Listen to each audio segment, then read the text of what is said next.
Pangalawa, si senatorial candidate Pastor Apollo C. Quiboloy sa nangungunang senador kung pagbabatayan ang pinakabagong survey ng Archlight. Samantala, ang trust ratings naman ni Bongbong Marcos Jr.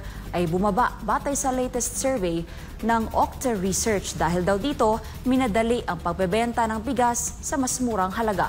Si Margot Gonzalez sa balita. Mahigit isang linggo na lang ay halala na at magkakaroon na ng mga bagong leader ang bansa, mula sa pagkasenador hanggang sa mga lokal na posisyon. At kung pagbabatayan ang mga pinakabagong survey, unti-unti nang lumilinaw kung sino ang mga posibleng ihahalal ng mga Pilipino sa Mayo 12. Sa pinakabagong pa-survey ng social media page na Archlight, pumangalawa sa pagkasenador ang KOGC leader na si Pastor Apollo Quiboloy. Batay sa Facebook post ng Archlight, 810,000 votes ang nalikom nila mula sa lahat ng kanilang platforms at 64 na kandidato ang pinagpilian mula sa tanong na sino ang iboboto mong senador. Base sa survey results, nakakuha ng 85,921 na boto si Pastor Quiboloy, kaya't lumalabas sa top 2 choice ang butihing pastor ng mga Pilipino. Top 1 naman si Senator Christopher Bongo, habang top 3 si Senator Bato de la Rosa. Samantalang Octa Research na isa sa mga kilalang survey firm sa bansa ay nagsabing nagkaroon ng decline o pagbaba sa trust ratings ni Bongbong Marcos Jr. Dala ni Marcos Jr. ang mga kandidato sa ilalim ng Alyansa para sa Bagong Pilipinas.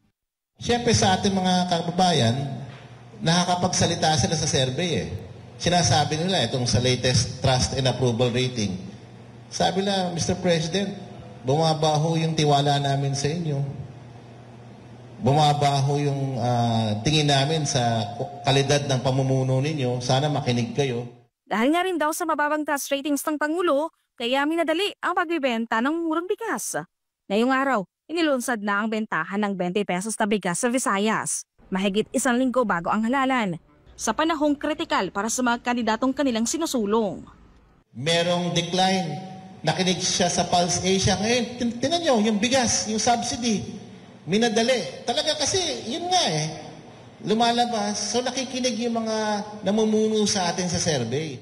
Sa gitna ng kaliwat ka ng batikos at bumabagsak na tiwala ng publiko, lantaran ng pagmumukha ni Marcos Jr. sa mga plastic ng bigas na binibenta sa rollout. Matatanda na una ng kwestiyon ni Vice President Sara Duterte ang kaduda-dudang timing ng pagbibenta ng 20 pesos na bigas, lalo't inilunsad ito sa mga lugar na mahinang suporta sa alyansa ni Marcos Jr. Isang hakbang na tila hindi layuning tumulong, kundi suhulan ng taong bayan kapalit ng boto. Hindi yan na pagiging na mapagpuna. Nagsasabi ako ng totoo. It's a campaign promise, yung 20 pesos per kilo na rice. And ngayon lang in-implement na panahon ng eleksyon.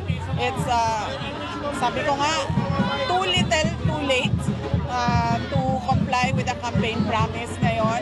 At para lang din sa isa pang darating na eleksyon sa lugar sa Visayas kung saan mahina ang numero ng mga kandidato ni BBM. Para sa Diyos at Philippines Kumahal, Margot Gonzalez, SMNI News.